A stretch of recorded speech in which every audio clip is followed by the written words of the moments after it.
You are watching Fight Sports.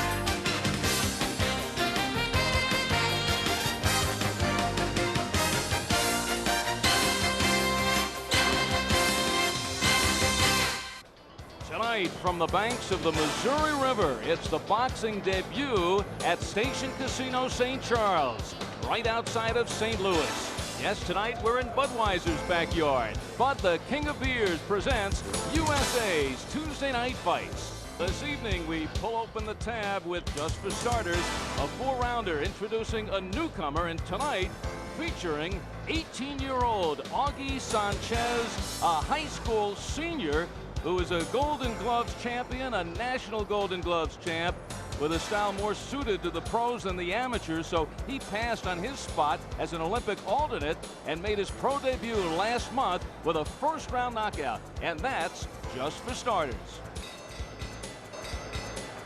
Live from the Station Casino in St. Charles, Missouri, Top Rank Incorporated, in association with Gell Promotions and Budweiser, proud to be your bud, presents USA Tuesday Night Fights. This is your first bout of the evening, scheduled for 4 rounds, featherweights. Your referee for this event from St. Louis, Missouri, Marvin Elam. Introducing the principals first, in the red corner to my right, wearing the all-black trunks, weighing 125.5 pounds, professional record, 1 win, 1 defeat, 1 knockout, el hijo de la República de México, now living in Oklahoma City, Oklahoma, Jesse the Body Luna. His opponent in the blue corner, wearing black trunks, white accessories, he weighs 125 pounds, undefeated in 1 professional bout with 1 knockout, a senior at Cheyenne High School from Las Vegas, Nevada, Augie Schoolboy Sanchez. 4 rounds, featherweights. All right, gentlemen, you've been given instructions earlier in the dressing room. Keep your hands up, protect yourself at all times. Watch your low blows and watch your head. Let's shake hands, have a good one. He had 197 amateur fights out of Las Vegas. He won 186 of those. He won the Olympic trials against Floyd Mayweather Jr., but then lost twice to Mayweather in the box office. And listed as an Olympic alternate, Sanchez decided to turn pro because he is a pressure fighter and his style more suited for the pro game. Good punching power, and the left hook is his best punch. And he goes in against 28-year-old Jesus Luna, who takes a wild left-hand swing looking for the early home run ball. Luna 1-1. He has a knockout, and he was knocked out. And he is a fighter, and Luna says, I just keep coming. I'm a strong fighter, I like to move in, start throwing haymakers. Augie Sanchez says his style more for the pros now, trying to settle down a bit, taking his time, relaxing, trying to figure out his opponents. His best punch for Augie is the left hook.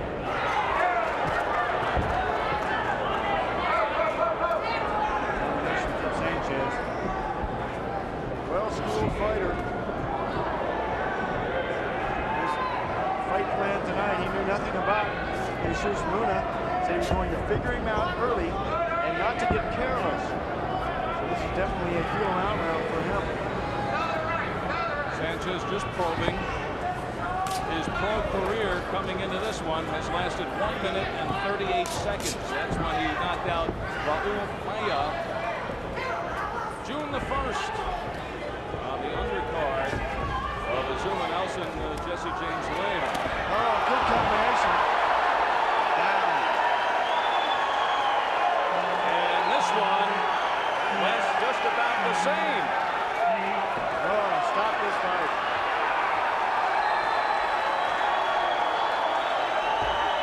Probing and probing Augie Sanchez until he found his opening. And in his second pro fight, finishes it. Same as the first midway. It looks to be a joyous Jesus.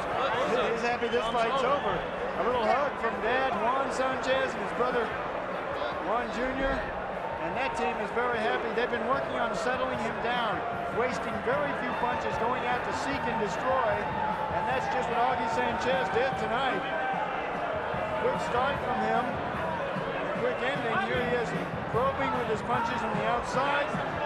And as Jesus Luna moves in, he just gets cracked. Walking in adds a little bit more force to the power of the punch. Sanchez waited for Luna to advance and smacked.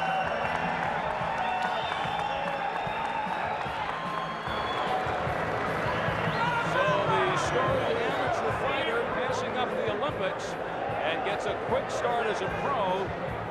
Certainly it'll take him a few more fights before he wants to step up in competition.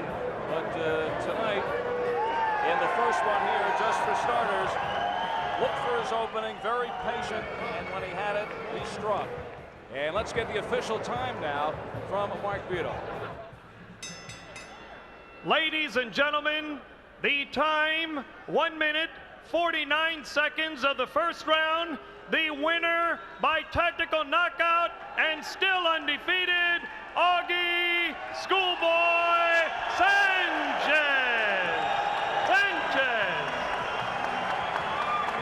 Well, a little off his pace from his pro debut of 1 minute 38 of the first round, but I think Augie Sanchez will take it. A very dedicated young fighter. He hails from Las Vegas, but he has made a lot of fans here in St. Louis now chanting his name. Speaking of dedication, how about the rededication of the man in our main event tonight, former two-time world champion James Toney, who has turned the lights back on his career. Yeah, James Toney now says that he is ready to ascend back to the top of the boxing world. You know, it wasn't too long ago, Al, that many people considered him the best pound-for-pound fighter in boxing today. Now he wants to get back to that position. He says he wants Roy Jones once again. He wants to be able to fight Roy Jones and beat Roy, and he says he's more focused now at this point in his career, and this is a very important fight for him tonight because he's going up against Charles Oliver, a fighter who is very difficult to look good against. Oliver is a boxer, he's a mover, he's a runner, and he's quite tall. You talk about Roy Jones, and there's no question James Toney is obsessed with Roy Jones now, looking for the rematch and revenge. He has an opponent tonight, Charles Oliver, no question handpicked, and you take a look at the skills of Oliver. Here's a boxer who has been down only once, so the preparation for James Toney has begun already for Roy Jones. Sure, and I also think that Roy Jones, and he knows it, he has to be extremely focused, not on, James Toney has to be not focused on Roy Jones, but focused on Charles Oliver tonight. That's the man he has in front of him. And in our co-feature, a man who's focused on just being in the ring. One of the busiest fighters in the game, and that's lightweight contender run and gun Marty Jakubowski with that staggering 93-2 record. Curtis Strong, a modest record, but he has been in the trenches more so than Jakubowski, and he is looking to make that Jakubowski record 93-3. Yeah, both of these fighters been around boxing for a long time. I expect tonight to see, with two boxers, a very technical fight from the outside. Two fighters who can really adapt second by second. And I don't know how closely you can see us, but we have already worked up a sweat. I think the mercury heading towards 100 humid degrees here in St. Louis, and certainly that will have a bearing on the two fight.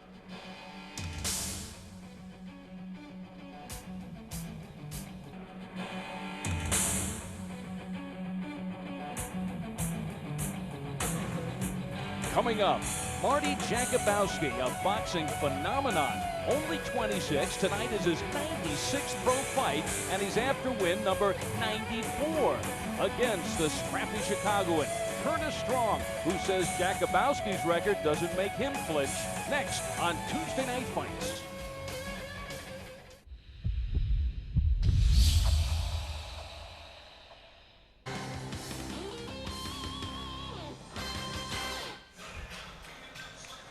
Marty Jakubowski, a boxing phenomenon. At the tender age of 26, he has already had 95 pro fights, and he has won 93 of them. His 2 losses versus world champions. He went the distance against Miguel Angel Gonzalez and a respectable 6 rounds versus Julio Cesar Chavez before being stopped on cuts in the 6th. Jakubowski possesses incredible speed and quickness, but for the most part, he just loves to fight. He loves the action. And Barnstorm's building up the record on the low-level Midwest club circuit. I just want to go until I don't like it anymore. And I'm not out to set any records. And the whole thing about the whole thing is I've been very fortunate. And a lot of people look at my record and right away they're skeptical. And you know, it doesn't bother me, but some people, other fighters, a lot of them are jealous of my record, and I don't want them to be mad at me because I've been fortunate, and I never tried to make this happen. I never tried to get 100 fights in or anything like this, just something that happened. Jakubowski has had as many as 35 fights in 1 year. He has fought on back-to-back nights on several occasions. He's gone 3 times in a week. He's fought in 18 different states. Yeah, he's just a fighter that likes to fight.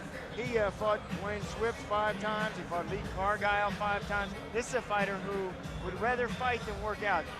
A lot of fighters train, they're gym fighters, but that's not what Jakubowski is. He wants to get in front of a crowd and perform. Tonight he'll be in front of Curtis Strong, who is a scrappy Chicago fighter who has fought some names, De La Hoya, Laporte, Byron Taylor, before taking a 2-year hiatus, and he has returned with 2 quick knockouts, a new dedication, and he feels he has a better resume than Jakubowski, even though he's impressed with his opponent's mind-blowing numbers. Here's a guy with 93 and 2, only being stopped once, and beat back, you said, back cut with Gonzalez. That answers it all right there. See that breath that came out? It's going to be a good fight. You know, he can run, but it's not any pockets up in that ring. Can't nobody else get up in that way. Ain't nobody going to hide. Can you try to hide behind the referee? It's not going to be any good. I'll be there. Well, Strong is also a fighter who likes to box like Marty, but he says tonight he's going to put a little bit more pressure on and try to make Marty Jakubowski fight him on the inside. All right, let's take a look at the tail of the tape. Jakubowski at 135. He is the 12th ranked lightweight by the WBC. Strong a pound heavier. And that's a look at the tail of the tape. We are in Missouri, and the rules, standing 8 count not in effect. 3 knockdown rule is you can be saved by the bell only in the final round, and the scoring on the 10-point must scoring system. And now to our ring announcer tonight in the black tuxedo and pulling out all the stops here in St. Louis, wearing the red, white, and blue Budweiser accessories. Ladies and gentlemen, Mark Bito. Ladies and gentlemen, tonight's bouts are under the auspices of the State of Missouri Department of Economic Development.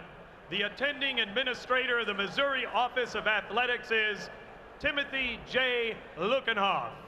And now, Budweiser, This Bud's For You, presents 10 rounds lightweights. Your referee for this event from St. Louis, Missouri, Vance Thompson.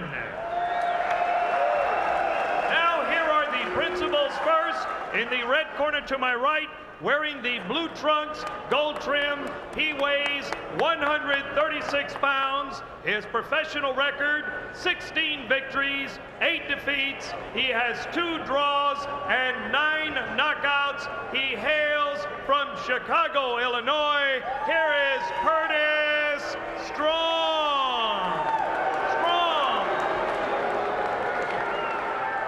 his opponent in the blue corner, wearing the All-American Stars and Striped trunks, he weighs in at 135 pounds. His professional record is an amazing 93 victories, 2 defeats. He has 25 victories by way of knockout.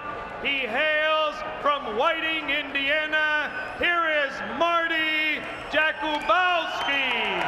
Jakubowski, 10 rounds, lightweights.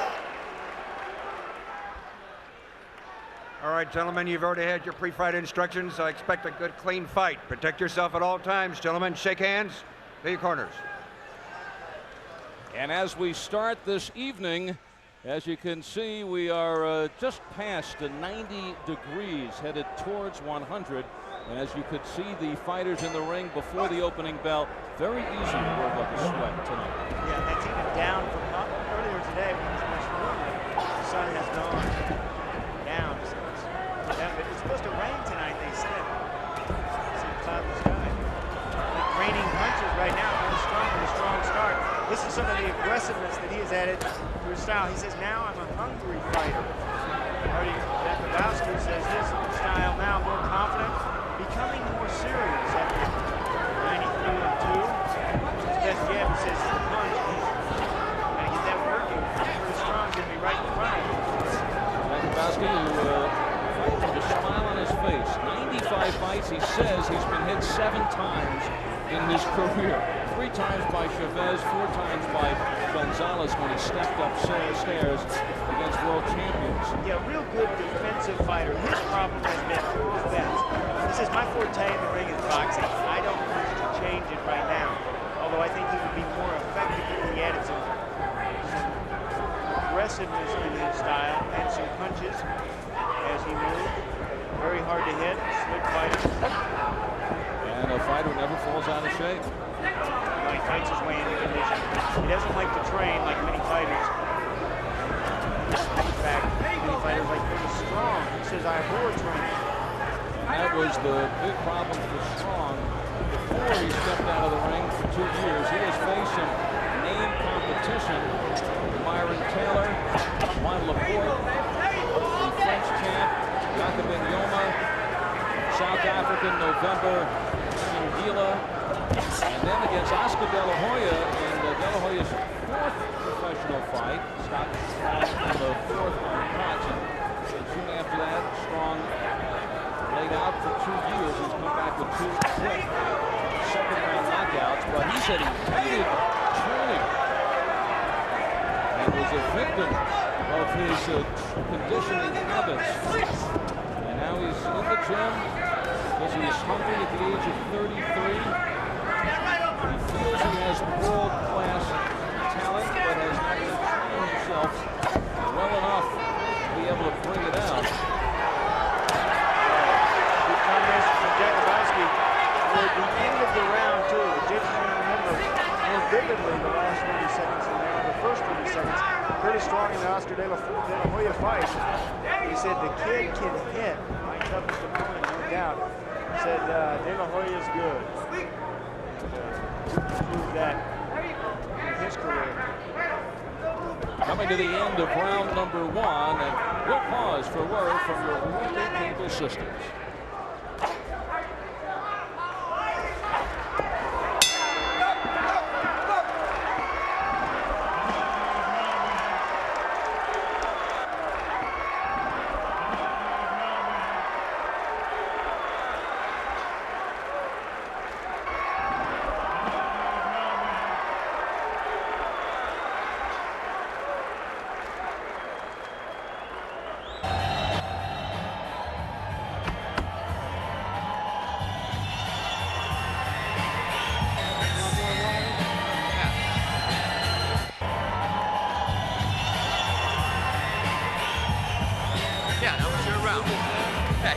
Like all nervous energy, blew it.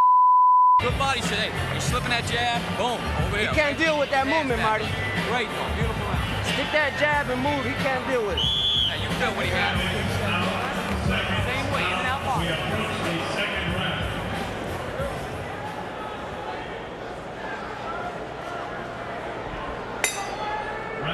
Round number number 2 in the red, white, and blue, getting ready for July 4th, Marty Jakubowski. And in the blue trunks with the gold trim, Curtis Strong.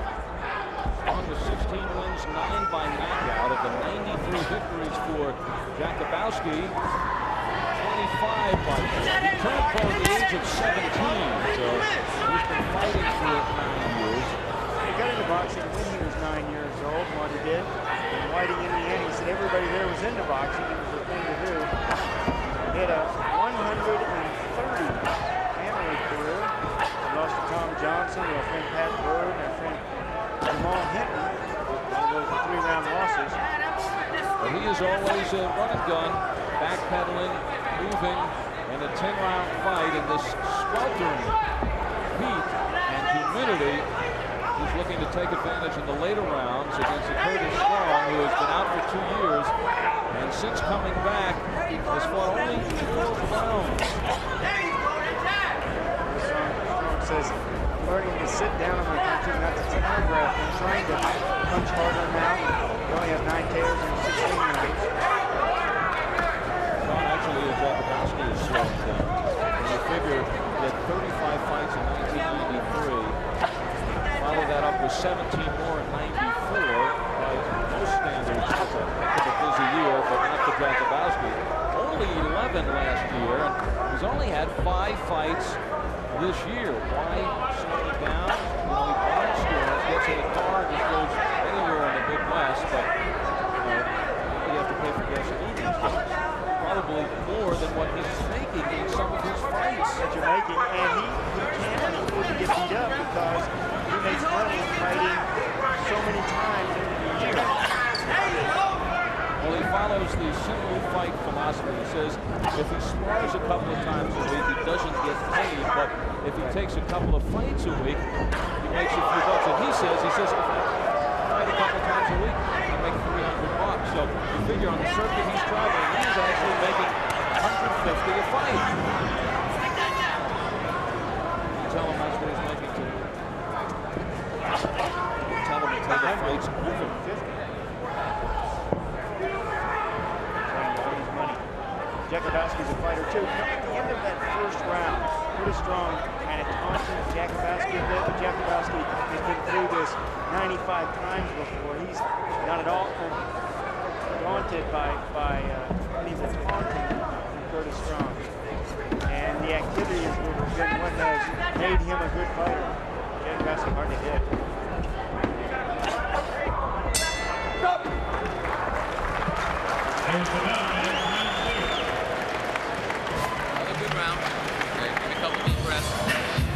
Spit it right on that table. Right here. Listen, you work it out. This here jab, you just knock the jab away. Look.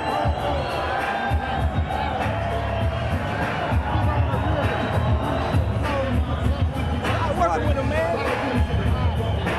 Let's go. Let's go, baby. Work with him, Curtis. He trying to out-jab you, man. Still getting this man. He weak as cat level. Remember, you the boxer just the same as him. Don't get into a slugfest. Don't get too flat-footed. You move and box. All right?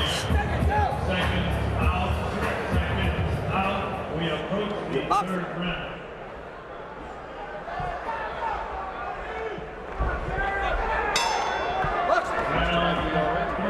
Missouri. On the outskirts of St. Louis. St. Charles. Station Casino St. Charles on the Missouri River. Yeah, it's terrific to be here. The greatest thing about these casinos opening up all over the country, like here in St. Charles, is that the kids here who box out of this area get an opportunity to show their wares to their local fans here. And there's some good fans around here. High history in boxing here in St. Louis. Good boxing fans, they understand the sport, they follow the sport. You've seen any of the Spinks in the crowd? I've not seen the Finger brothers, the twins. I've not seen it. That's it right there, that's it, nice shot. Third round action is scheduled for 10. Jakubowski looking for his 94th victory. He has some great stories about his travels. He he's been in 18 different states. They go by car. And says once he drove 13 hours to Montana with his opponent. I tell you, the way he fights too, he has fun at boxing. He goes around in the van with all the other fighters, and he has a blast doing it. He's good in the ring. He learns how to fight in front of the crowd. He is unfazed by hometowns or by opponents. No, I mean other man's hometown. Right. He fights on the circuit. He fights the other man in his hometown, in his backyard. A lot of times he's He said one winter in the dead of winter traveling in North Dakota, and you know how cold it can get there. Car rolling along, runs out of gas on his second. Sean Gibbons then hitched to the gas station on a chicken truck to get some gas, with Jakubowski and a few other fighters waiting for him in the car. I think Sean Gibbons picked up a few fighters on the chicken truck too. Third round late, Jakubowski, who has fought in 18 different states: Arkansas, Alabama, Indiana, Illinois, Wisconsin, North Dakota, Oklahoma, Kentucky, Montana, Iowa, Nevada, Nebraska, Kansas, Tennessee, Pennsylvania, Mississippi, Connecticut, and Missouri. And then the following week, little explosion from Curtis Strong. Back comes Jakubowski. This is the 20th time that he has fought in Missouri, one of his leading states. Inside 10 seconds to go in the third. Doubling up with the right, Jakubowski.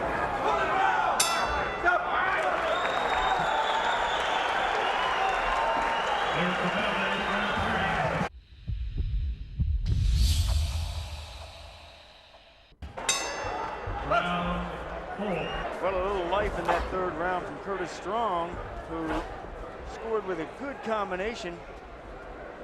Jakubowski came right back after that, scored on Strong. But Curtis Strong right now, he needs to change the tempo in this fight. He has to change his strategy in his fight plan. He saw Marty Jakubowski as an amateur a number of years ago, and he doesn't even remember him.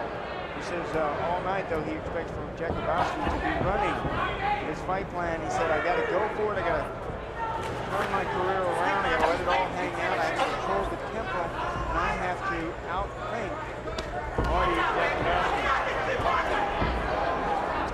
Strong coming back from the 2-year layoff. He said he started walking down the street shadow boxing. He got the itch back, and he knew it was time to get back, just as he had known when he really wasn't conditioning well. He found out he was his own worst enemy and could get hurt in the ring if he continued to fight that way. And he knew at that time it was time to get out. Walk down on the street shadow boxing, you better start thinking about what you're doing. Yeah, it's a scary thing to do. I was in the crowded streets of Chicago, so he scored many knockdowns down Michigan Avenue. He is very... It's a shadow, though. Only a shadow, no, for sure. Halfway through the fourth round, it's scheduled for 10. But Strong has become very involved back home. He's a precinct captain in his community, working with the older men in that neighborhood. So volunteers at the church, so getting very involved, getting back into life and into boxing. This has been Marty Jakubowski throughout his career. The moving, the scoring when he can, but the moving without punching is what he's been criticized for. Against his fight with Miguel and Gonzalez back in 1995. He said, I was moving too much, I was too defensive, I should have been more offensive, I should have tied up with my punches. There's a good right hand from him and no follow-up. Jakubowski. Now the movement is good when your opponent wants to box, but right now is an opportunity where Curtis Strong does not want to fight. All of a sudden Curtis has become slow, lethargic, single shot. Curtis Strong. And right now is an opportunity for Jakubowski to use one of his explosions. He said that he had never seen Curtis Strong go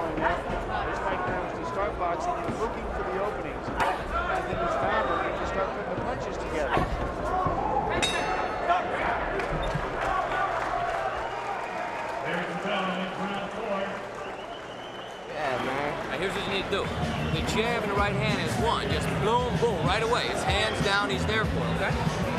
He's there for it. Okay? I'm wearing him down. He's starting to one punch, okay?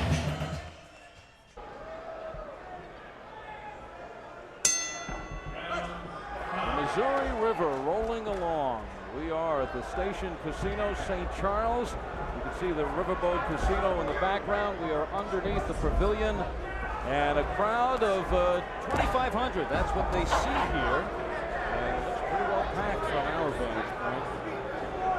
Boxing debut at Station Casino, St. Charles. With James Toney, the former world champion, headlining tonight's card, coming up in the main event against St. Louis native Charles Oliver. Artie Jakubowski looking at the referee, Vance Thompson. As he felt he took an illegal blow from Curtis Strong. Out of the channel, Brady ringside. Jakubowski with but 25 knockouts in his 93 wins, and he's had only one in his last 14 fights, and that is against one of his regulars, Wayne Swift, who is not so in the ring. Jakubowski has faced Swift 5 times. Swift with 45 wins. That's the good news. The bad news, he has lost 25 times. 5 of those to Jakubowski, including Jakubowski's lone knockout going back 14 fights. Back in February of '96, it was a swift night for Jakubowski. Failed fourth. Good right hand, strong. Trying to clean up. When you hit Jakubowski with one shot, that's when you really need to focus, though, because he gets on that bicycle. And there he goes, twisting, turning, moving. And consider the fact that in 95 fights, Jakubowski has been down on the canvas once. And that was in a world championship fight against Miguel Angel Gonzalez. And Jakubowski says, don't even count that one. He stepped on my foot and couldn't. Inside a minute to go in the 5th.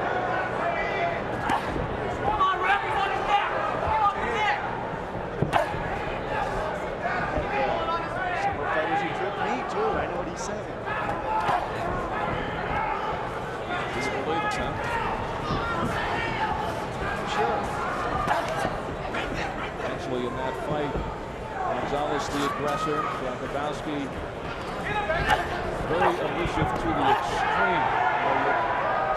Gonzalez at the time, 36-0, 29 KO, a big knockout artist, unable to put away Jakubowski.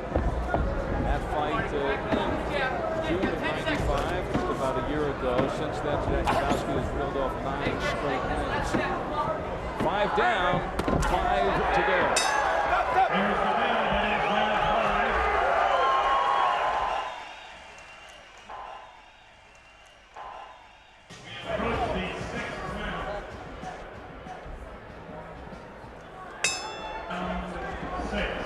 Big crowd on hand on Tuesday night fights in the main event.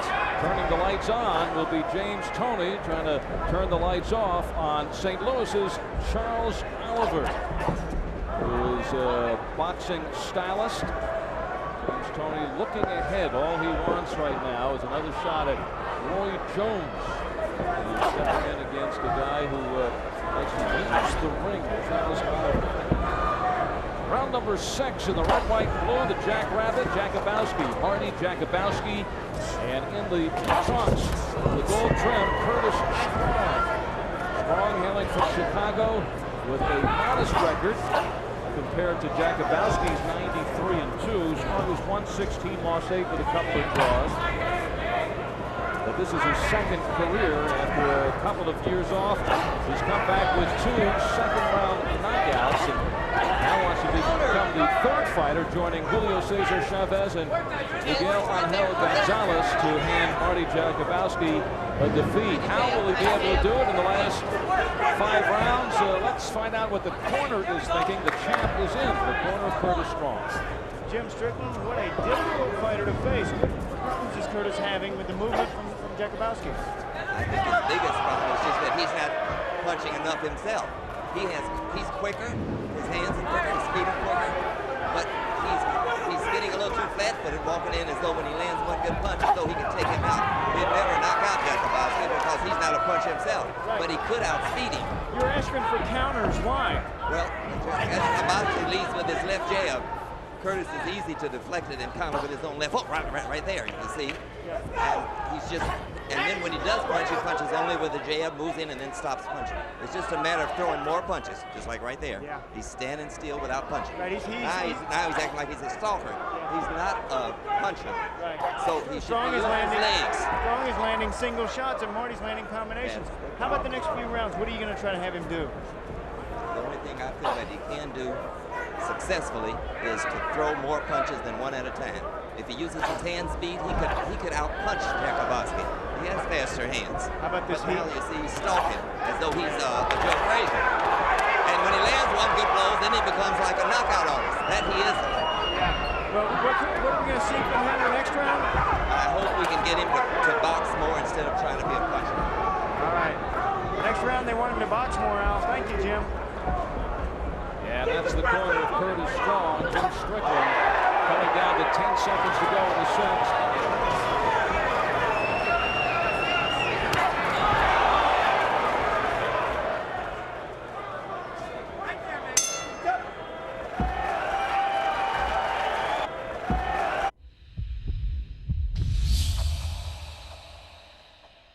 So go 2 or 3 punches. If you land one,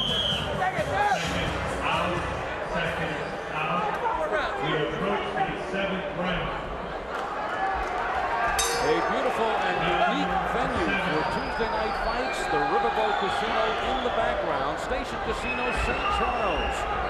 On the banks of the Missouri River, we are just outside St. Louis on a warm, humid summer night. 7th round. Marty Jakubowski in the red, white, blue, Curtis Strong in the blue with the gold. Curtis hearing it from Jim Strickland. Oh, yeah, they want more combinations. Curtis, and you see Curtis putting more pressure on, but he's not throwing the punches. You have to let those hands go. More pressure doesn't mean you win the rounds.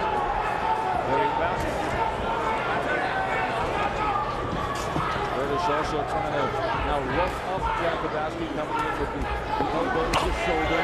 Yeah, something Jakubowski see time and time again. What fighters try to do is they try to make you mad out of your fight game and your fight plan to make you stand in there and brawl with them. But Jakubowski's really seen it all. Jakubowski known for his quick hands, quick feet, the mobility, striking in combinations, been very hard to hit. Do you agree with Jim Strickland and Curtis Strong's corner? He feels that his man can outbox the Jakubowski.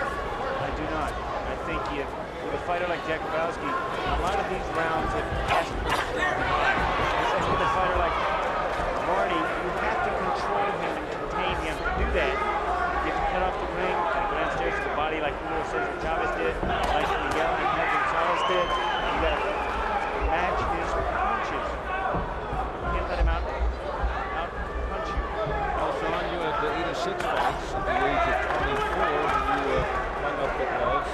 Jakubowski, only 26, 95 fights already. You know him very well.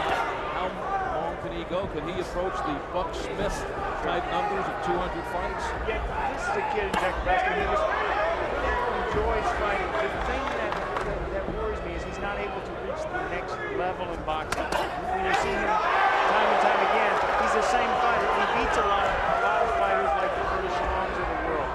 What I would like to see him do is take his career just a bit more serious and try to elevate himself, start winning these fights like the Miguel Angel Gonzalez fight, the Julio Cesar Chavez fight.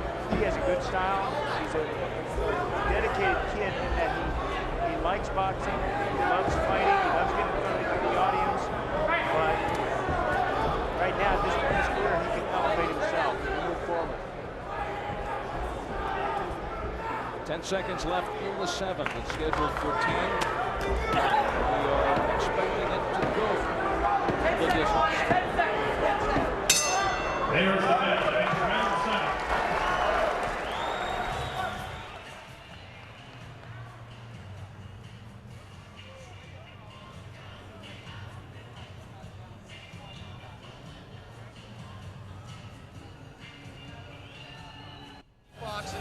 straight, in and out like you're doing. You know what I'm saying? You may feel like you want the knockout sometimes. Don't rush it, just like you're doing. Occasionally mix it up with a couple combination shots when you want to. Boom, boom, boom. Okay? If you dig this left hand in the body, he's gonna cringe and boom, right hand back over. Great job, though. Beautiful. This is your fight. Just don't get careless on me. Keep boxing like you're doing. It's all you now, right? How you feel? You look good. You look great, man. You look great out. The heat may be getting to Curtis Strong, getting a little sluggish in the 7th, and Jakubowski downstairs and then strikes with the uppercut, one of his best shots of the fight, as we move into round number 8. Jakubowski just studying his man. We talked about his fights against Chavez and Gonzalez. His other top fight went into Pennsylvania, into the home state of Anthony Boyle, to win the USBA Junior Lightweight Champion, or the Lightweight Championship. 12 rounds to beat Boyle. So as the champ was saying, he can't elevate, and maybe should think about passing up some of these $150 fights and get into some of these $1,000 fights. And there he walks into a right hand of Jakubowski. And the champ has walked into the Jakubowski corner, and he is along with Chief Second Sean Gibbons. Yeah, want to be first. Be first. Sean, great first name. You're asking for the jab. Why at this point you want him to use that jab more? Well, I think he's comfortably ahead right now. Doesn't need to get careless. Marty's a pure boxer, and the jab controls the fight, basically. Yeah, how's he doing so far? I feel like he's up by at least 4 rounds, you know. He's boxing it, more or less moving around and dictating it. Is this the kind of fight that you expected tonight? He's been out punching Curtis. Very much so. You know, Marty's a nice boxer, puts nice combinations together. I figured Curtis to be strong for about 3 rounds, and then Marty to take it after that. All right, now several years back, you guys went hitchhiking together. How did Marty do with hitchhiking with the chickens? Well, I think he'd have a good shot now. No more hitchhiking if he can win this one, hopefully. All right, next couple of rounds, what are they going to hold? We'll keep doing, much of the same, keep boxing in and out, and knockout comes, it comes. We're not looking for it. Yeah, never go in to look for a knockout. All right, Sean Gibbons, you got Marty boxing. That's exactly what they want over here, Al. All right, Sean, you were talking to one of the more colorful characters in boxing, Sean Gibbons, manager and trainer. He's the driver when he takes the likes of Marty Jakubowski on the Midwest circuit. And if they're ever short a fighter, Gibbons can always come out of yes, as a matter of fact, Sean once stepped in the ring, one of the few fighters who was on the lost side of the ledger of Mickey Rourke. Although Gibbons did push Rourke to a decision. Controversial. Yes, right. Well, Sean Gibbons he's a trainer that's not afraid to step in there himself. He's been in the ring, and a lot of fighters relate with him because of that. There's the bell.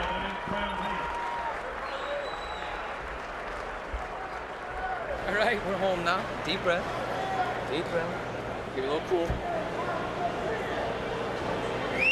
Perfect. I mean, all you see what he's trying to do is look for that one, okay? That's why you're picking, you're varying your stuff, using them little pivots. Great job in that. That last 2 rounds, just like the first 8. That's it. When you hit him with them combo and you step around, you know he's there for it because he just freezes up and lets you get off. So you can start looking for 2 shots, maybe 3 sometimes, okay? After the jab, but everything works behind the jab.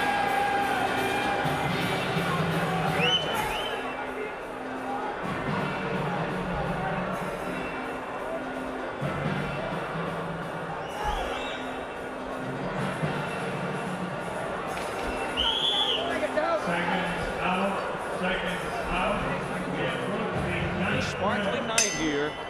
Station Casino St. Charles. They're boxing inaugural. And the size of this crowd and the excitement in the city for boxing here, I don't think it's going to be the match.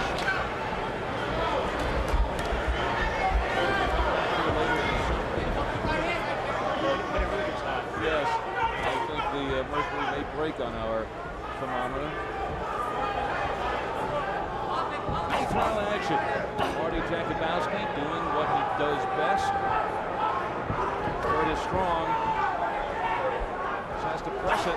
Yeah, but you see a change in tactics from Curtis. Now trying to box Jakubowski.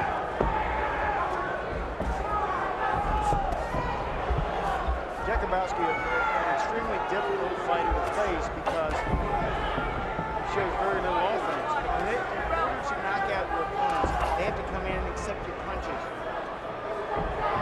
You have to set up, take several rounds to set up that one perfect shot. Systematically working that.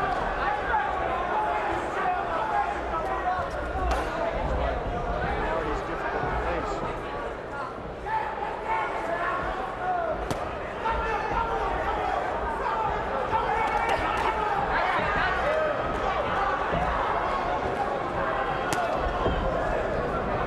One of the reasons he has gone down only once in his career is because he is so difficult to hit, and generally it's assumed that to be knocked down you have to be hit.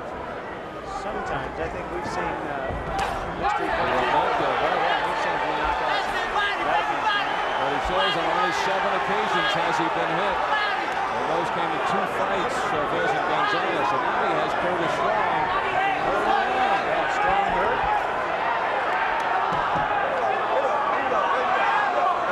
Jakubowski looks very fresh and strong. He doesn't want to continue. A vice lock and a warning now. They will take a point away. Vance Thompson, the referee, right on top of that, annoyed that Strong with that crunch around the waist, and Jakubowski seeing a window of opportunity. Feels that Strong is run out of gas. They may be right. You know, Curtis Strong earlier in this round had taken a nice shot and wanted to tie up. Now Jakubowski really opening up. These are the explosions that I wanted to see from Marty. This is what he needed in his career, more offense. He better start punching back because the eyes of Vance Thompson trained on the gloves of Strong.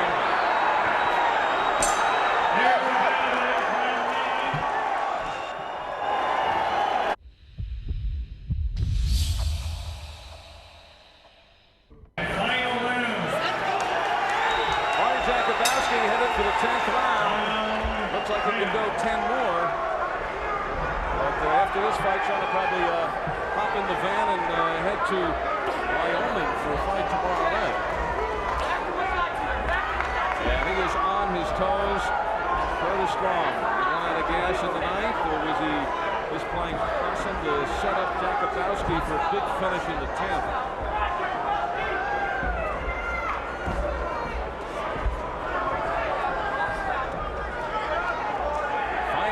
Jakubowski after win number 94, and this is 96th pro fight. Always on the move. Marty Jakubowski. When he comes back, the Instagram moves the other way. Pretty strong. Just a step behind him. Strong said coming in, he's going to have to slow Jakubowski down, but going into the 10th round, Strong will certainly slow down. Jakubowski looks as mobile as he did in round 1.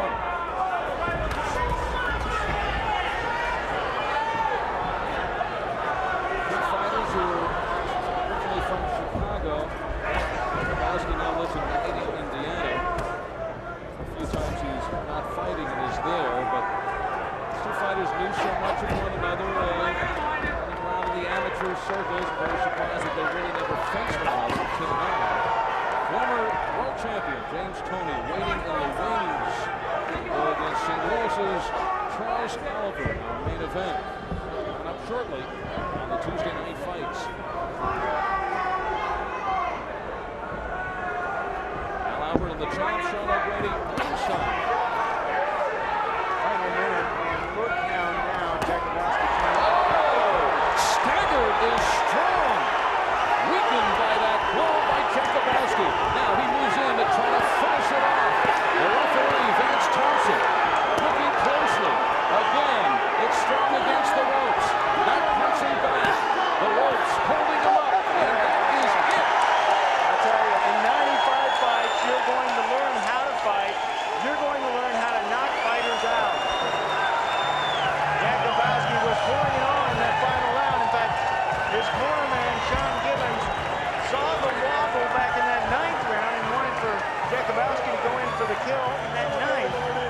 but then told him between rounds, Curtis Strong is ready to go. A patient start in this 10th round. Midway through the round, Jakubowski started opening the round, and Curtis Strong. Good fight, baby. Only a second knockout in his last 15 fights, and Curtis Strong being helped around the ring and says, I could do it myself. Strong enough to do it myself. He's upset with himself. He's disappointed in his... And he's also upset that the fight was stopped. He's angry that Jakubowski didn't sit still and trade with him, especially early in this fight. He wanted to make this a war tonight. He says, I've got to go for it all tonight. And Jakubowski prevailed. Well, the staggering punch coming here in the 10th round.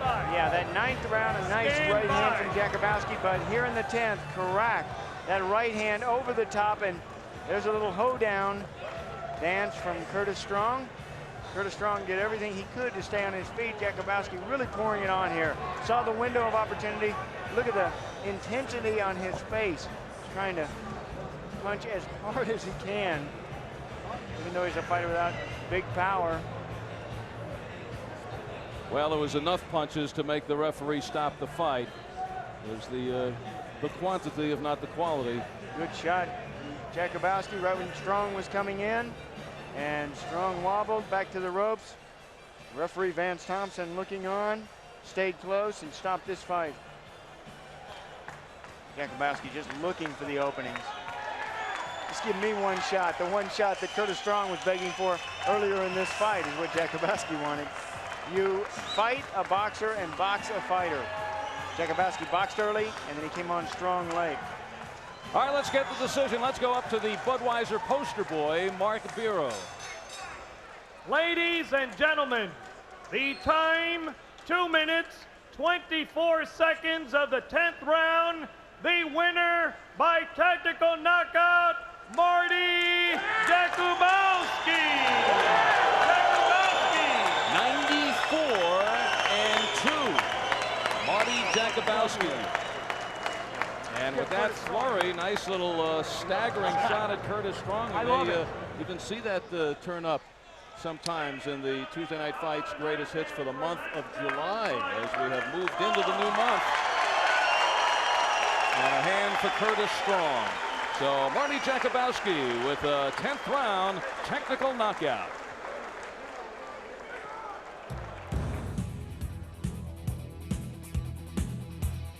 It's the Tuesday Night Fights greatest hits for the month of June. Coming in at number 5, Rocky Gannon survived a rocky start to deck the Hall, Richard Hall. At number 4, Simon Brown unleashed the heavy metal against Glenwood Brown.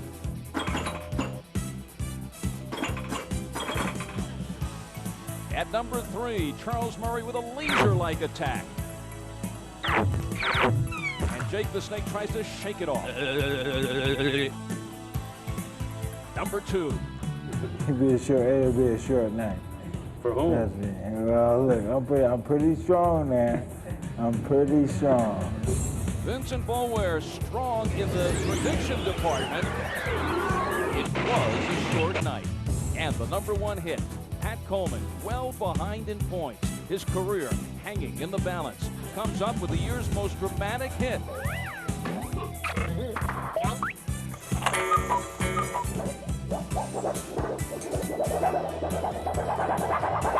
A woozy Darryl Coley takes a June swoon.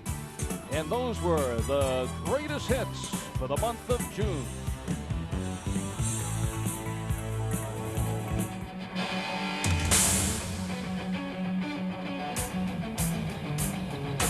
Coming up in the main event, former 2-time world champion James Toney stares ahead and up at Charles Oliver. But you know he only has eyes for Roy Jones. He desperately wants the rematch. He is driven. And cagey Charles Oliver will try to catch Toney looking too far ahead. Next on Tuesday Night Fights.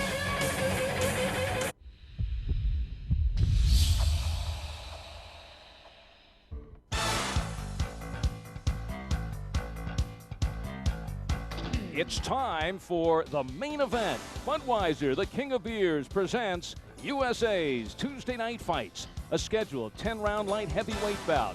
Former two-time world champion James Toney versus St. Louis's homegrown Charles Oliver. James Toney has the sparkle in the eyes again. Once considered one of the top pound-for-pound fighters in the game, he wants back. After going unbeaten in his first 46 fights, Toney, in his showdown with Roy Jones, came up short, way short. Overweight, cocky, with bad training habits, which led to a defeat in an underwhelming fashion. Too many things were wrong for that fight. You know, I was sick before the fight. I was pushed to the fight. If I knew I could pull it off, I would have pulled out. But, you know, things happen. Things happen for a reason. Now I'm back on track. I forgot all about the past. Now we're going straight ahead. And as a light heavyweight, the heavyweight experiment is over. Last month, at a tight 175 pounds, Toney, focused and re-energized, took out scrappy Earl Butler early. I'm more mature, you know. I'm doing everything a lot better. You know, I just can't wait. I'm excited. Especially when you got Roy Jones out there running around. I'm gonna catch him, though. But first, he has to chop down Charles Oliver, a boxer who's been down just once, but the St. Louis native certainly understands the score tonight. I'm looking at this fight like David and Goliath. No one thought that David would have a chance. You know, just like me, most people don't think I have a chance. And I'm gonna surprise them. I'm not overlooking Charles Oliver. You know, I don't know much about him. I don't care to know much about him, but I'll tell you one thing, when that bell rang Tuesday night on USA, I'll knock him out. You can't predict this guy, so I'm just gonna be focused. However way he come, I'm gonna be boxing.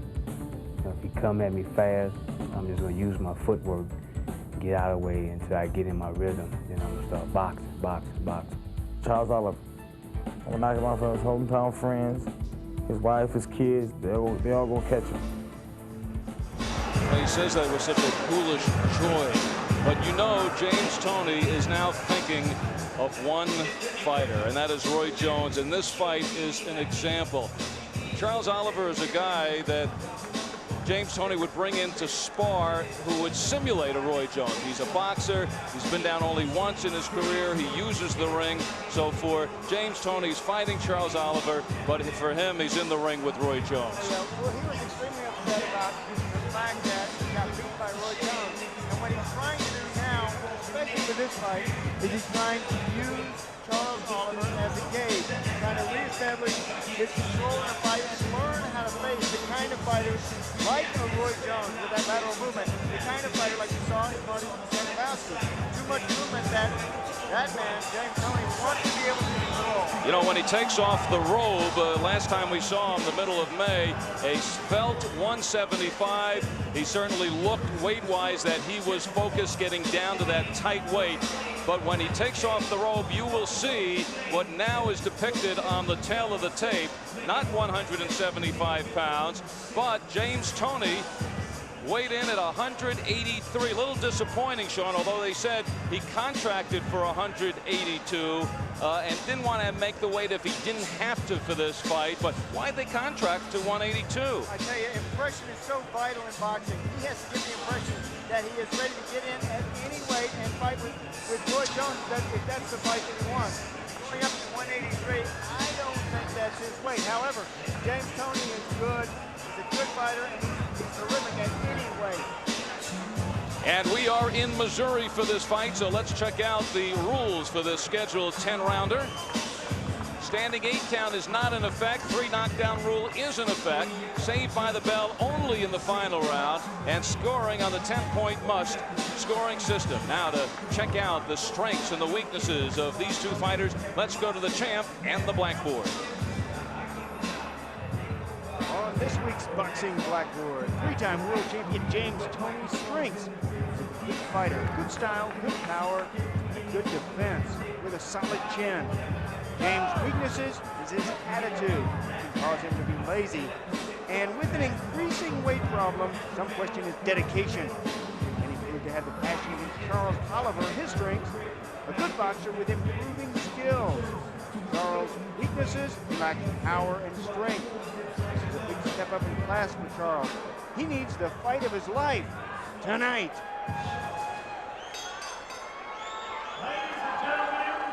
Top Rank Incorporated in association with Gelb Promotions, the Station Casino St. Charles, and Budweiser, the undisputed king of beers, presents main event, 10 rounds, cruiserweights. Your ring officials assigned by the Missouri Office of Athletics, your judges at ringside, all from St. Louis, Missouri, Dennis Barbeau, Marty Bickle, and Merle Taylor. Your referee for this event, also from St. Louis, Marvin Elam. Introducing now the principals first. In the red corner to my right, wearing the blue trunks with white accessories, he weighs 176 pounds. His professional record, 16 victories, 5 defeats, 1 draw. He has 7 knockouts. He hails from St. Louis, Missouri, Charles the Punching Barber Oliver. All right, Charles, you got it. His opponent in the blue corner, wearing the white trunks and burgundy trim, he weighs 183 pounds with a professional record of 51 victories, 2 defeats, 2 draws. He has 34 knockouts to his credit. He hails from Ann Arbor, Michigan, the WBU light heavyweight champion of the world, James Lights Up Toney. 10 rounds, cruiserweights.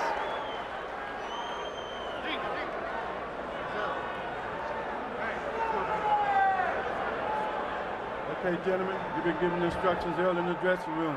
I want you to watch your low blows, watch your head. Keep your hands up, protect yourself at all times. Blows here is good. Any questions? Just shake hands, have a good fight.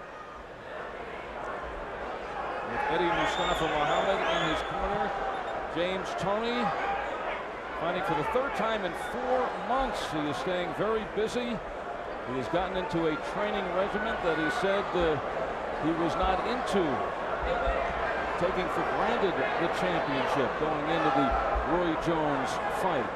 And he plans another fight next month in August, then one in October, hoping to get into the ring with Roy Jones sometime early next year. But he's talking about fighting as a light heavyweight and his WBU title. There's no way he's going to get down to 168, but tonight coming in a little heavy at 183, but says that for this fight, he want to have to try to get down to weight. Knows that he can easily. They contracted for 182, so he comes in 7 pounds heavier than Oliver on the scale. And charges right at Oliver. You can see Oliver again, as he had said, he's going to use the ring, he's going to box. Oliver has a solid chin. He has been stopped twice, but those have been on cuts. He is really keeping the distance. Keeping the distance without the jab. The jab be quite effective. James Toney is so smart in the ring. See him step over and cut the ring off. You have to work him with a jab. You have to keep his eyes busy. Now stays to the body. Wisely goes Lights Out Toney. What James must do early in this fight is hit that body. Slow down the movement of Oliver. He'll be able to connect upstairs later. But see all this running around from Charles? That's what James wants to control. Charles Oliver was undefeated in his first 15 fights, fighting mostly here in Missouri. And then stepped upstairs. He's been in against some names and fared pretty well. Against Michael Nunn, he lost in 10 rounds. Against Ole Clemenson in Denmark, he knocked Clemenson down in the first, but then lost a decision.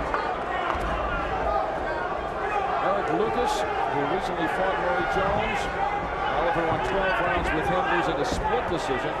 He's also been in with Nicky Piper over in Wales, Marciano Rasciani in Germany. Both those fights were stopped midway, and because of cuts against Rasciani, it was an even fight going into the 6th before the cut stopped the fight. So Oliver has been in there against some world-class fighters before.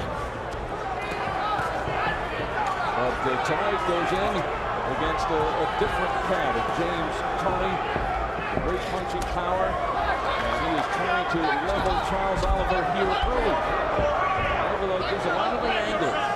Right hand able to avoid the brunt of that blow. 20 seconds to go in the first. It's scheduled for 10.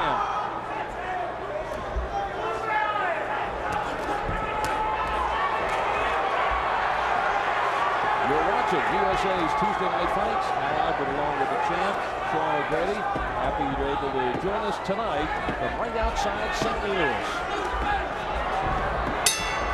There's the bell. That's the end of round 1.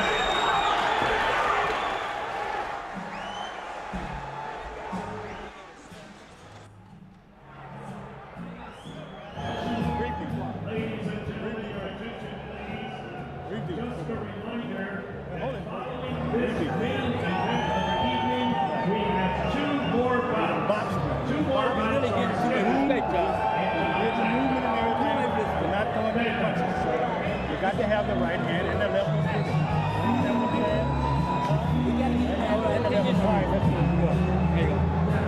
You can't get him respect. Spit button. Yeah. Where's spit button? Three people. Okay. Early. Now watch him try to set you up on the right hand. All you got to do is just throw the left hook. Go in, go in there with that whip. They come back.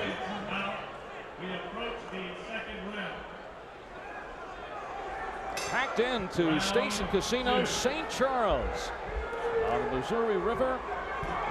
Fight number 1 in the history of this riverboat casino. A very successful night. Had an empty seat under the pavilion. Second round action. Light heavyweights. A driven James Toney. Goes to the body hard.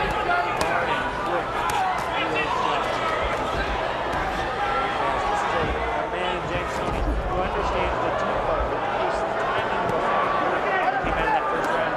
We saw a rather slow start from him, but he moved down in that first round. But you don't want to shoot all your heavy bullets in that first, unless the opening is there. You're not going to try to get to the control, but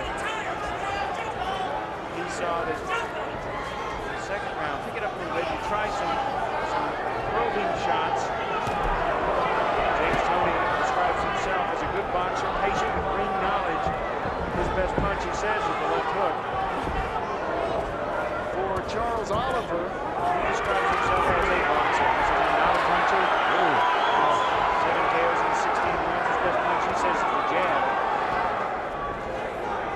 Comes into this fight undefeated in Missouri in 12 fights in his home state. But tonight in Missouri, it's against James Toney. Earl Abernathy or Jordan Peters or Elgin Singleton or Robert Springer, the former two-time world champion James Toney. He says he's up to the task. He loves fighting in front of his hometown crowd. He says pretty excited for me. There's a good left hook from him. He says I must block out everybody and focus on Toney.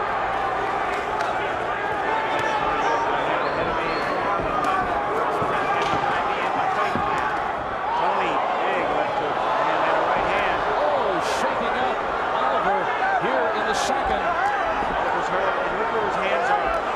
Oliver's hands down by his waist. No protection. As he gets out of there, how effective a jab would be. Toney's all over him. And with that long reach of 78 inches for Oliver.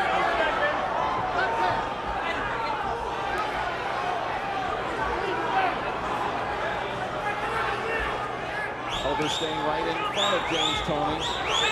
Oliver known as the Barber because he is a barber. Well, that's appropriate. Wondering how you got that name. And he says they're lining up. People waiting for him.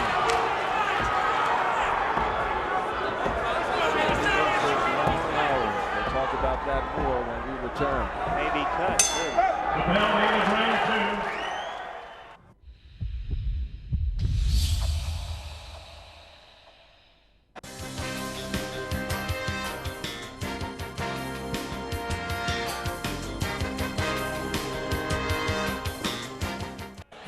So far the champ has it 2 rounds to nothing in favor of Oliver.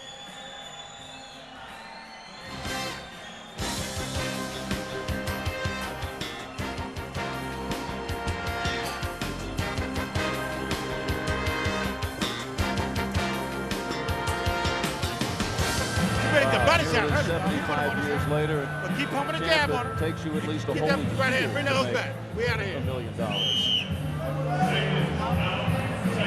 At least a year. Well, not quite. He's thinking about $1 million payday ahead. At least $1 million. Several $1 million. And Charles Oliver comes storming out. The barber taking his cuts at James Toney. Oliver, who cuts hair from Tuesday through Saturday from 9 a.m. to 8 p.m. He has to work all those long hours to take care of his very happy customers. Yeah, but he had to put the flippers aside for this fight. He's been training for this match for about 2 months. Says he's in terrific shape. He says tonight I've got to go out and make him respect me as well. Says I must have the killer instinct in the ring. But I'm a nice guy. Hard to have. You know where he said he started learning that killer instinct? When he fought 10 rounds with Michael Nunn. Said when you're world class, you find ways to win. So against Nunn, he was headbutted on the top of his head, under his right eye, got the elbow in the face, stepped on the foot. And he says it's really not in me to do that. He's a church-going man, a family man. You can see in the back of his trunks, hallelujah. And he says that you have to have the killer instinct in the ring. And that's what he has to have against James Toney. Because you know, James Toney here. You don't want to have a killer instinct when you're giving somebody a haircut. He can be nicknamed the boxing barber with a Bible. Well, we have an overflow crowd here, about 2,500 people in the seats. And now all the dogs off the Missouri River being attracted to the fight lights in the pavilion. You may be able to see on some close shots in the background that you can see up top on the light standards. James Toney is sitting guarding Charles Oliver, staying on the inside, landing shots all over with blood up his nose, punches like that, blood from his lips. Toney just trying to cut him up on the inside. See these shots from Toney, they're not hard. They're about an hour behind them, but they're just shots.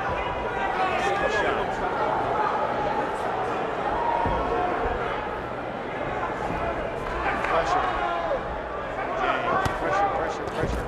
Stay on the inside, make your opponent work.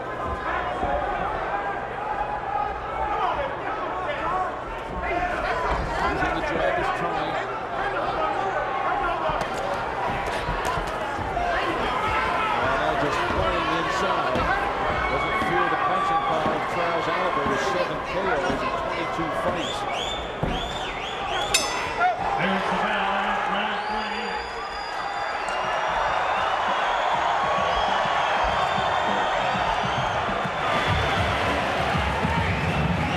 Good work, Ben. Good work. And another good round for Charles Oliver. A big round for Oliver. So after 3 rounds, the champ on the scoreboard has Oliver ahead 3 rounds to nothing. Way ahead. Oliver has been scoring well. He's been moving on the outside. He's been punching on the inside. At the end of the 3rd, Toney trying to taunt Charles Oliver. Told you he's a nice guy. Trying to save him right there with the hand on the head. It looked like Benny Hinn. And the crowd was hysterical. They gave Charles Oliver the big hand and some raspberries for Toney as he got back to his corner. But James Toney just keeping the pressure on. Still early in this fight. Make your opponent work. Go downstairs to the body, hand to the head, keep him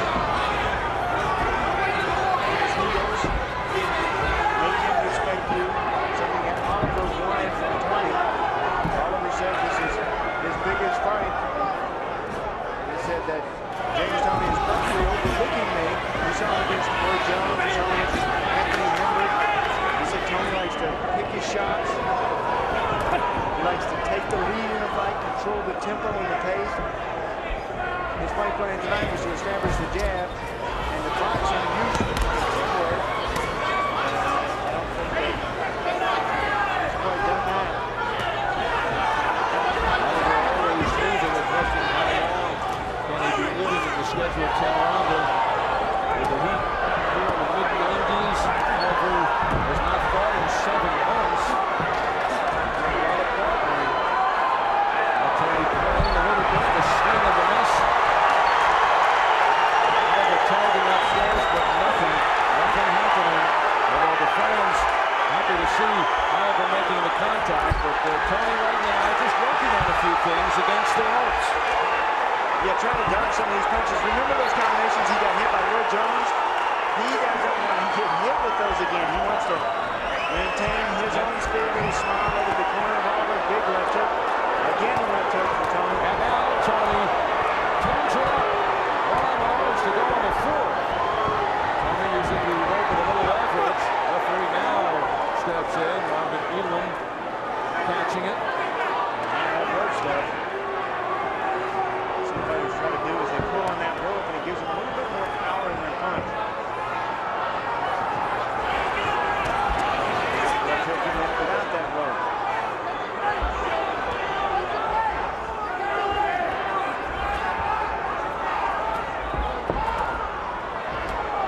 So Toney going to the defensive mode in the first 2 minutes of this round. Just working on movement on the ropes. And trying to pick his shots. From behind Toney, the fans see it as if Oliver is landing. Toney coming back with a big left hook, but Oliver very active.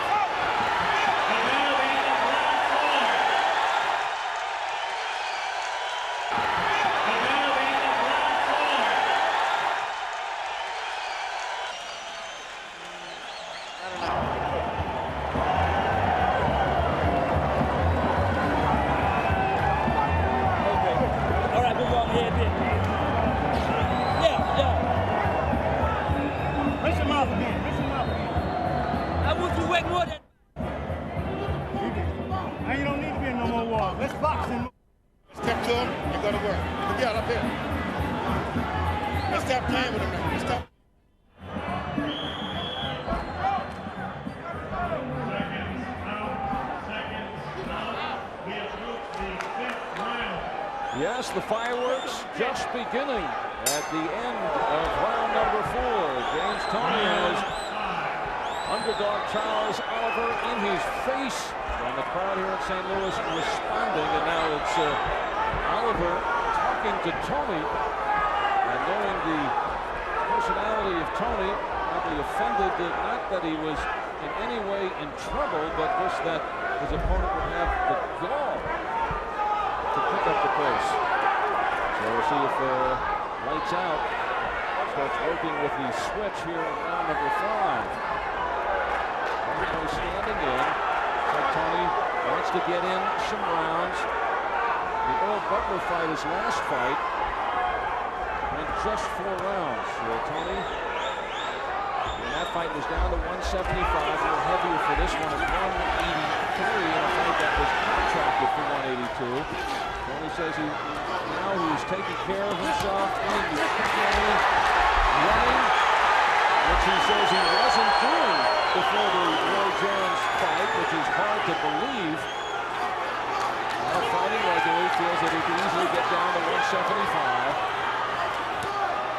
That Earl Butler fight, he said, I need a few more fights like that. It showed me that I'm still learning, said James Toney. He relaxed in that fight. Charles Oliver, coming off his best round, has the whole city of St. Charles in his corner, coming up, screaming instructions to him. See some marks now under the right eye of Oliver. Toney with some heavy shots upstairs. Now advancing forward here in the 5th. With Charles Oliver use it all up at the end of the 4th. Look at Oliver now. He looks like a sprint fighter. Mouth open, dragging those punches back. Look at his hands now, not much defense there. down by his waist. Protect your body. Good left hook again. Thud shot. James Toney.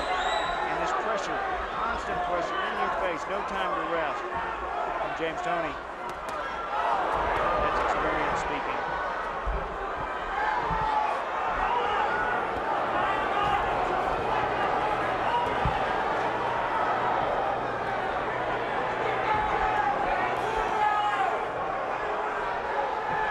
Some movement from James Toney trying to rest. There's a good right hand from Oliver. Comes alive here late in the fifth. Like a fly all over. Toney tries to swat him away. Closing seconds in round 5, and this one ends with a star.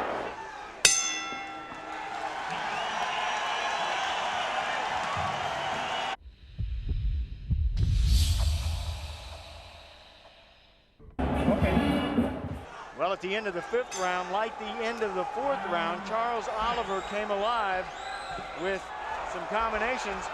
Toney ducked out of the way of a lot of these, and he pulled the power from the shots, but he was taking. Charles Oliver was hitting. And Toney cracking to start the 6th, but now shaking that right hand. Now, Oliver is a religious fighter. He believes it's better to give than to receive.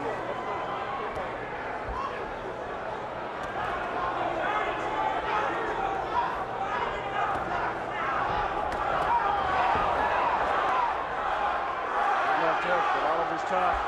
Oliver fighting with his mouth open. Dangerous thing to do.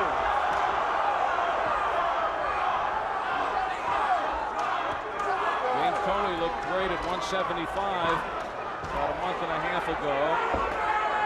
Comes in at 183 here tonight, and doesn't seem concerned at all about the weight.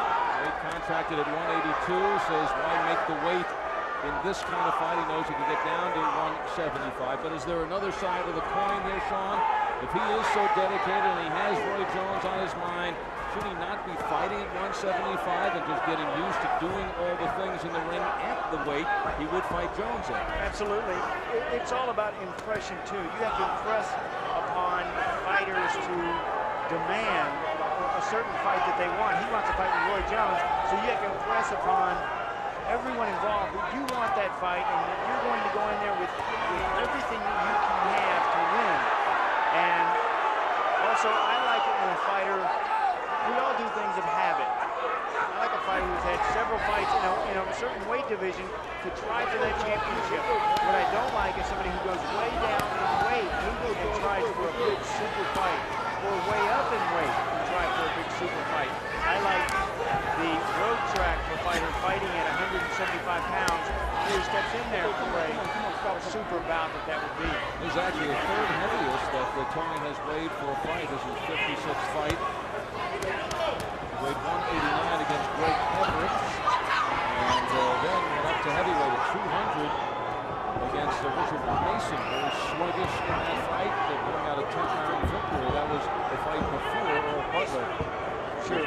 And perhaps a fighter, James Toney, at 175 pounds, would knock out a fighter like Charles Oliver at 175 pounds. 176 is what Oliver weighed yesterday. Weigh-in was last night. So right now, Toney is much more than the 183. Inside 10 seconds in the 6th, scheduled for 10.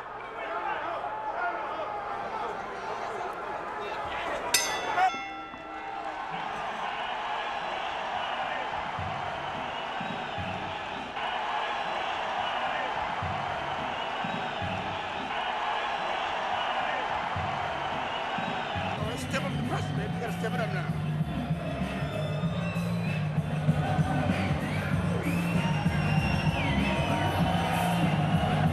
You can feel that jab, Jack. Step into him with that jab. Let him feel. Give me the water, Miguel. Let him step into it with the jab, baby. Let him feel the jab. All right? Let's go. Now, this is round 7. Let's stop pushing up now. He's dead out of here. Let's stop him now. All right. Let's go to work now. Pump the jab on him. Step in with a jab. Make it like a right hand. Step in. Let's get him up out of here. Get out of here, baby. Let's go, baby. Get him up out of here. The hook is working, baby.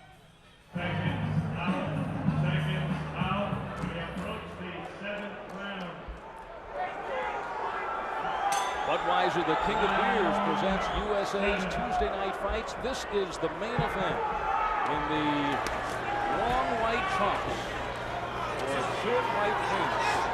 It's James Toney, former two-time world champion, and St. Louis's own Charles Oliver in the blue. And James Toney heard it from Eddie Mustafa Muhammad in his corner, but it's time to start pushing it up. Here's that Charles Oliver is exhausted. And Eddie Mustafa saying, let's get out of here as we start round number 7. And the champ, Sean O'Grady, in the corner with Eddie Mustafa Muhammad. Eddie, what is it that you see at this point in the fight that you think it's time to end this fight? Well, we want James to get to work. I mean, he's doing everything correctly. Punching, moving it with the jab, good counter punching. The jab is working, and the left hook is working perfectly. Little short punches inside, body shots, little hooks up on top, like that one there. Everything is working perfect. But Oliver's tough. This is a tough fighter to knock out. How do you get him out of there? Just work hard. You know, after knockout comes, it comes. But I tell you what, he's going to feel it tonight, just like he's feeling it right now. Oliver seems to be able to come on strong in the last part of the rounds. Do you think he's stealing some of these rounds? I don't think so, because he's shot. He's right just like that. He's getting hit too much now. You ought to think about stopping the fight. This is also a fighter who wants Roy Jones again. What kind of impression is he giving in tonight's performance? Well, we want to get a good 8 or 10 rounds in. He's giving a good impression because, number one, we're getting the rounds in. You know, we're working hard. Our punches are flowing evenly, and we're doing the correct things. Yeah, do you need a knockout in this fight to impress people? I don't think so, because our last fight, we had a very impressive knockout. This fight is just to keep us on track of what we're doing. That's all. So no hurry from Eddie Mustafa Muhammad. No. I like what I see. Exactly. All right, Eddie. Keep him working out. They like what they see. They want to keep the tempo up, and they like to have a knockout, but not pushing it. Right inside the final minute in the 7th, you see the blood now coming out of the mouth of Charles Oliver. Chased by Toney. Toney, though, certainly taking his time in the process. And he is, no question, wearing down his opponent. And that opponent wants to use the crowd to fire him up again. He needs something. Yeah, he is taking a break this round. Mouth wide open for Charles Oliver. But again, at the last part of the round, on comes Oliver.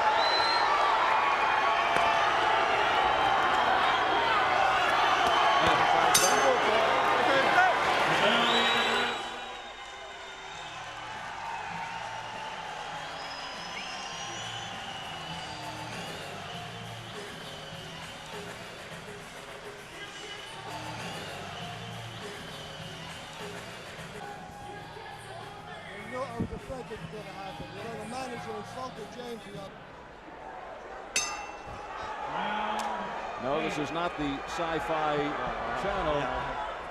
Get the frying pan. Holy mackerel. The invasion. The invasion of the bugs. Saddle some of those things up and ride them, man. Well, the attendance here looks to be somewhere over 25,000. Yeah, that's including the bugs.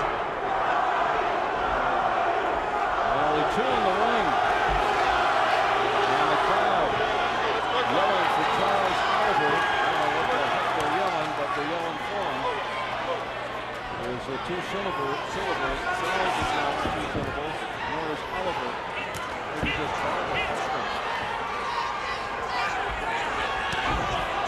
James Toney, after victory number 52 against 2 defeats, he was unbeaten his first 46 fights, and the back-to-back losses to Roy Jones and Montel Griffin. And since that time, Toney has won 7 straight. He says that because of those losses, today he's more mature in the ring. He says, now I want to be the best of all time. Something that many were calling him back before he got beat by Roy Jones. He lost to Montel Griffin. In fact, that loss to Montel, it's a very close fight. Many ringside felt that James deserved the win. Yeah, there could be serious trouble for Charles Oliver after this fight as he's tagged with that right hand. If James Toney with those shots able to close the eye of Charles Oliver, which would really give him a difficult depth perception the next time he's in the barbershop cutting hair. Would you want to have him cutting your hair? Only able to see out of one eye, and it's right. Okay, let me take this. Oh, I'm sorry, that was the ear. All right, inside a minute here in the 8th. It is all James Toney now. Toney now, this looks like a sparring session. Oliver doing his best. Oliver went 10 rounds with Michael Nunn. And in that fight also worked very hard, but did not have the skills and the power to compete. Toney even has a chance to look at the referee, giving the look to Marvin Elam. And here is Charles Oliver again, working as hard as he can. That's where Oliver could stay in this fight. If he's punching back, the referee can't stop it. That fight with Michael Nunn, he said, that fight, I learned what to do to be the best, and that is to take fights more seriously. And he should do here.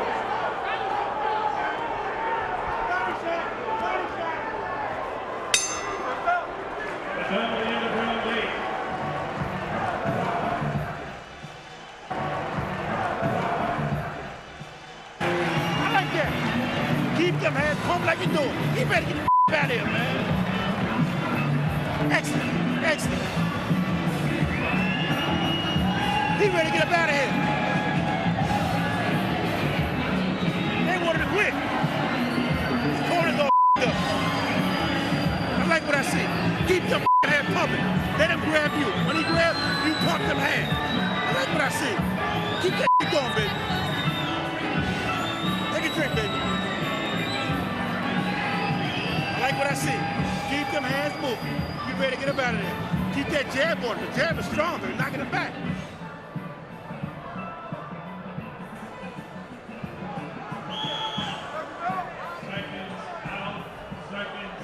We're up in lights.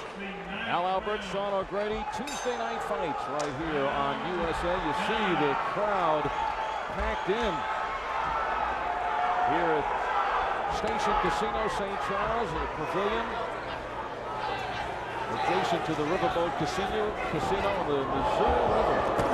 And starting quickly in the ninth. James Toney smiling, looking into the corner. He has a little bit of a beef with the manager of Charles Oliver, Steve Frank. Toney said dissed him yesterday at the weigh-in. So he's entering a good shot and make sure he finds Frank in the corner.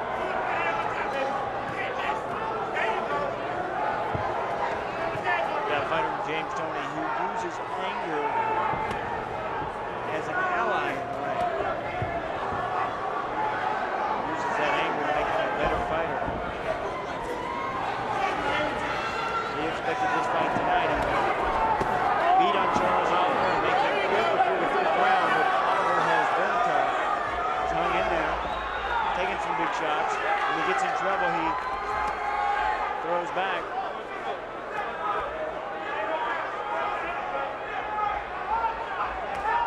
It's been 2 years since James Toney has won the world title and the IBF middleweight crown in 1991 when he went in against the heavily favored Michael Nunn.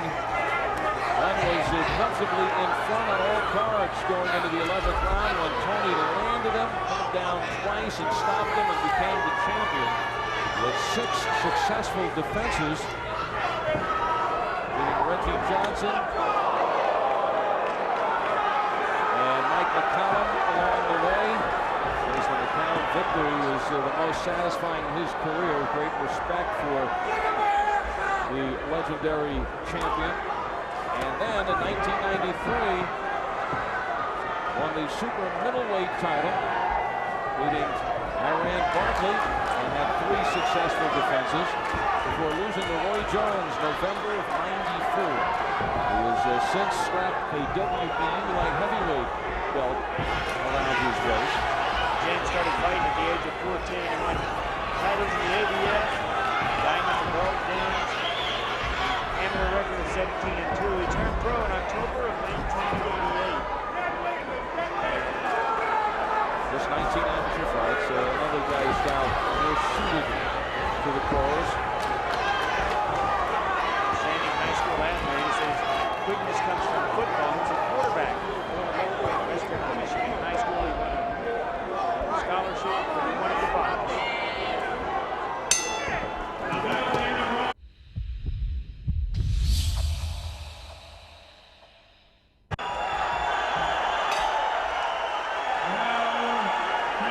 St. Louis. Budweiser, the king of beers, brings you USA's Tuesday night fights. 10th and final round. Charles Oliver hanging around into this last round with James Toney. For Oliver, there will be a notch on the belt if he has a L10 against James Toney going the distance. Let's say he's got a distance with Toney, Michael Nunn, former world champions. James Toney using this, getting 10 rounds in. He's been fighting regularly now. Says he has rededicated himself. Tonight fighting in this sweltering heat here in Missouri. And this for him is almost like what a preseason game would be. Just working on different things. Knew the outcome of this fight before the first bell. Yeah, but he seems happier James Toney. Joking more, he's not seem as angry with a chip on his shoulder as he had earlier in his career. And he attributes some of that to his maturity. Patient in the ring, very confidence now. What do you think of the things that he has been working on through the 10 rounds, and you think he could have taken Charles Oliver out any time he wanted? Yeah, I think he can. I think he's going to realize it when he takes a look back at the tape.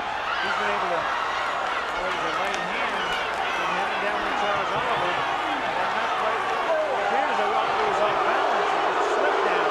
And that's what the crowd thinks as the referee, Marvin Elam, gives the count.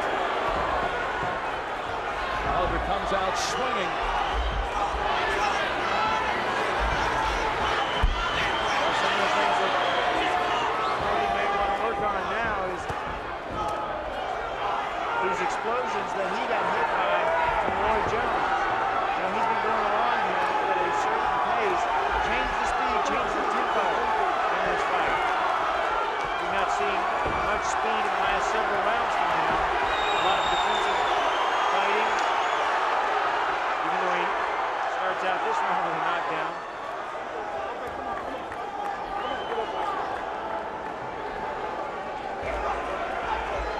Charles Oliver hanging around.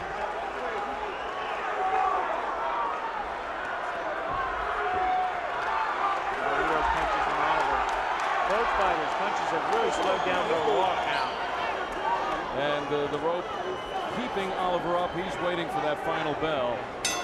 There it is. Crowd responds. James Toney not being used to being hugged by an opponent after a fight, but as Charles Oliver said, I'm a nice guy. But he did go down in the 10th round. Controversial knockdown according to the fans here. Let's see if we can get a better look at whether that was a slip or a knockdown. Well, Toney threw a right hand, and that was definitely a knockdown. Looked like Charles Oliver ran into it. He was put on his nose, no doubt about that. He knows he went down. When he got up, he looked a little bit confused, but he went on to finish the fight. It was a knockdown, but not the Budweiser power punch of the night. Oh, James will be upset about that. Everybody wants to be the Budweiser power punch. And the power punch brought to you by Bud, fresh, pure, natural, proud to be your bud. And we go back to the first fight of the night. And just for starters, as we took a look at 18-year-old Augie Sanchez, a high school senior out of Las Vegas, 197 amateur fights, first pro fight. He delivered a first-round knockout, and this, the second pro fight, delivers another first-round knockout. 149 into the first. Augie Sanchez providing the Budweiser power punch.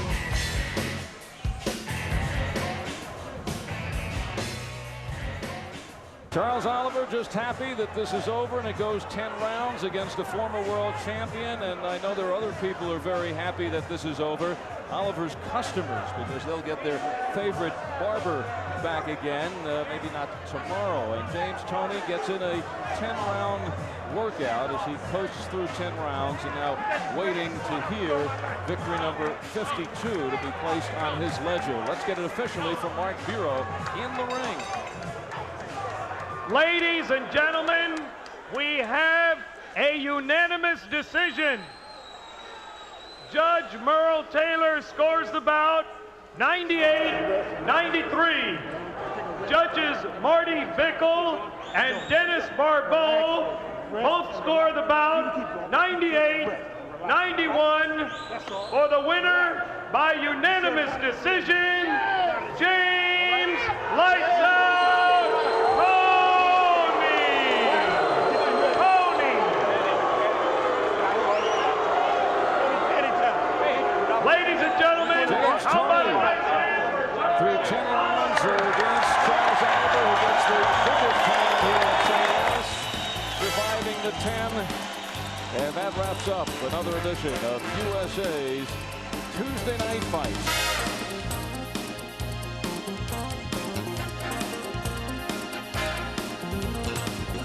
For the champ, Sean O'Grady, this is Al Albert. Thanks for joining us, and we wish you all a happy 4th of July. So long, everybody.